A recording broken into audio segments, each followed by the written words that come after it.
जपना ही इसलिए, सेवा ही इसलिए करनी है, सिमरन इसलिए करना उसकी कृपा हो जाए, उसकी रहमत वरसे और उसकी मेहर होवे तां गुरु कोल आउणा, उन्होंने आराधना, उन्होंने ध्याना जपना है भी उसकी कृपा हो जाए। बार बार सेवा करके, सिमरन करके, साधना करके उसकी कृपा मंगनी है कि कृपा करो दीन के दाते, महाराज गरीबां ते दया करन वालिया साडे ते भी कृपा कर, साडे गुणा ते अवगुणा नूं ना विचार, साडे ते मेहर कर।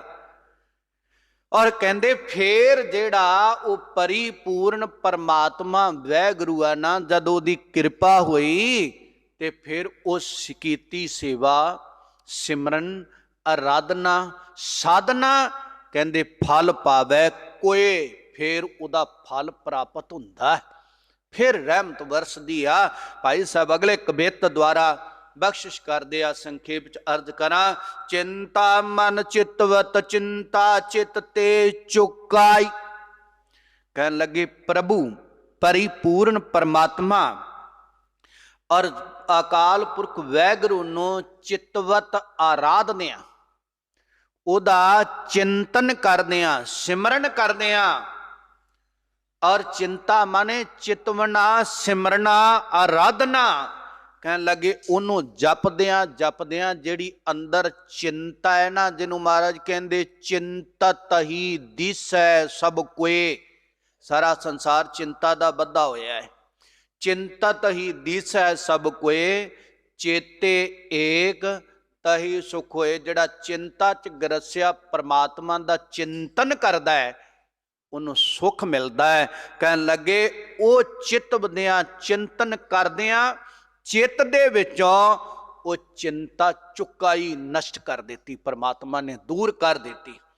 चिंता अंदरों खत्म हो गई ते फिर चिंता दूर होई कादे लई, कहंदे आजुनी आराध्य, जिहड़ा जन्म मरण तो रहत परिपूर्ण परमात्मा, उन्हों आराध्य, उन्हों जपिया, उहदे नाल जुड़िया, उहदे मार्ग ते तुरिया, और कहंदे आराधद्या होया जोन संकट कटाए।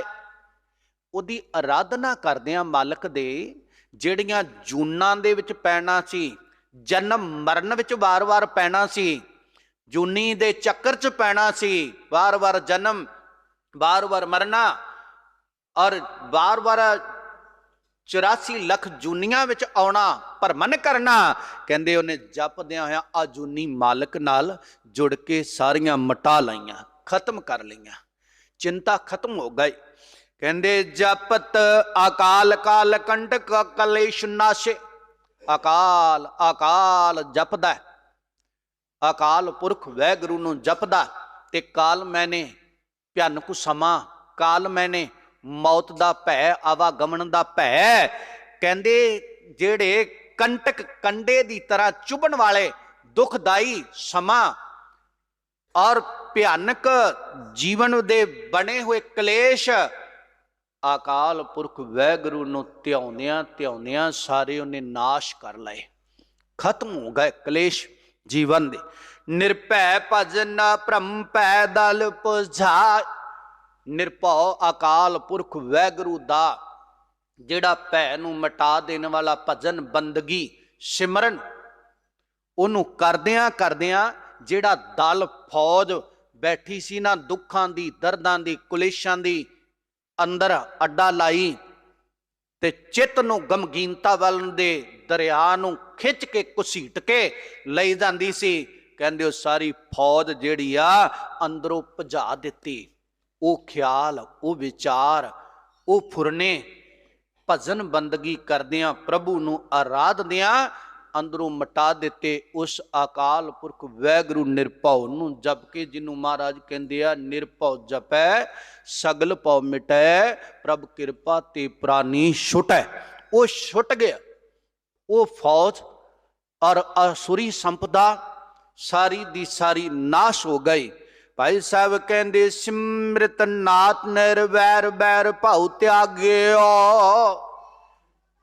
अकाल पुरख वैगुरु नाथ सारियां दा मालक है, और उस मालिक नूं सिमरदियां होया, याद करदियां होया और निर्वैर हिरदे विच वसिया ते वैर भाओ त्याग्यो। कहंदे अंदर जिहड़ी वैर भावना सी ना वो सारी त्याग दित्ती, छड्ड दित्ती सिमरन करके।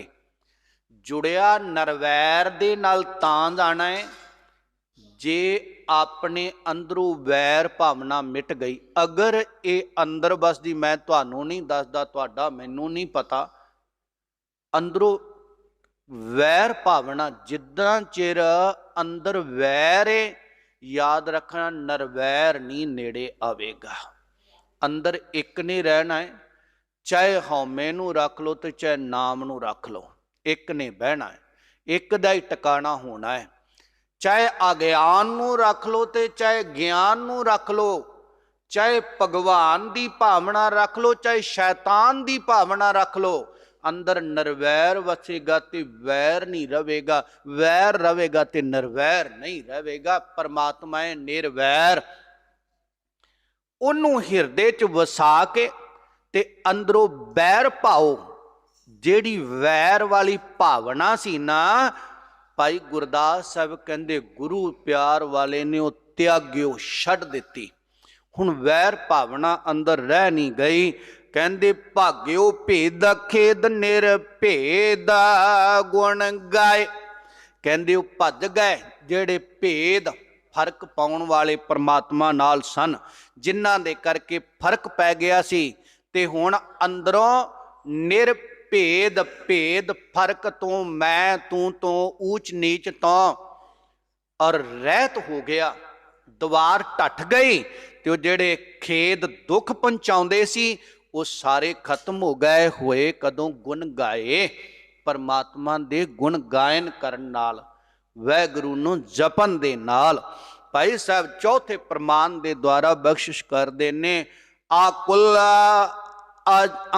अंचल गहे कुल ना विचारे को। कहंदे जेड़ा आकुल निरंजन डीठा अकाल पुरख वैगुरु, जेड़ा कुलां तो रहत सारियां तमाम राष्ट्र दियां कुलां नूं पैदा करन वाला, इन्हां तो आप वखरा आकुल, वो परिपूर्ण परमात्मा दा अंचल गह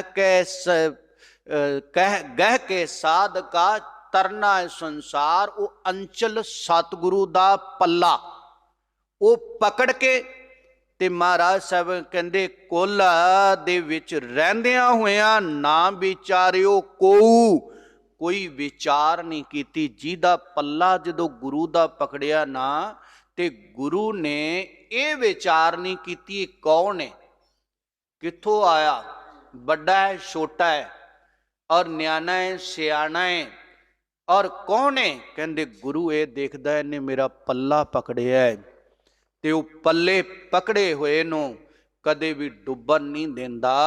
और गुरु जिन्हों पल्ला पकड़ाउंदा है अटल सरन, अटल जेड़ा सदीव रहन वाला परिपूर्ण परमात्मा, उदी सरन आ गया। आवागमन मटाई है जिन्हें आके सरन आके गुरु दे शब्द दा पल्ला पकड़ लिया। भाई गुरदास साहब कहंदे उदा आवागमन मिट जाता है, उदा आउणा जाना मिट जाता है। जदों गुरु नाल जुड़दा है, गुरु दे मार्ग ते तुरदा है, फिर उदा आउणा जाना संसार विच नहीं हुंदा। उदी स्थिरता, उदा टकाऊ अकाल पुरख वैगुरु दे विच समाई हो जाती, समिलता हो जाती, एकता हासिल कर लैंदा है, उदा रूप हो जाता। ये भाई गुरदास साहब जी ने जो साडे ते किरपा करदियां होया सानू विचार दिती। गुरु किरपा करे सानू समत आवे, असी गुरु दे मार्ग ते चलण दा जतन करिए, गुरमत दे धारनी होइए और गुरु नाल जुड़िए, शब्द नाल जुड़िए, साडा आया सफला बेअंत भुल्लां दी खिमा गरीब नवाज दे बचन जान के हिरदियां च वसावने दास पासों विचारां करदियां होयां बेअंत प्रकार दीयां भुल्लां चुकां हो जांदियां। सतगुरु की संगत आप बख्शण जोगों अगे तू श्रेष्ठ मत बुद्धि बख्शिश करिया जे जो पढ़ पढ़ा के सतगुरु दी विचार गुरु की हजूरी अंदर गुरु की संगत नूं सुना सकीए। इन्नियां बेनतियां प्रवान अरदास अंदर शामिल होइए जी। वाहिगुरु जी का खालसा वाहिगुरु जी की फतेह। तू ठा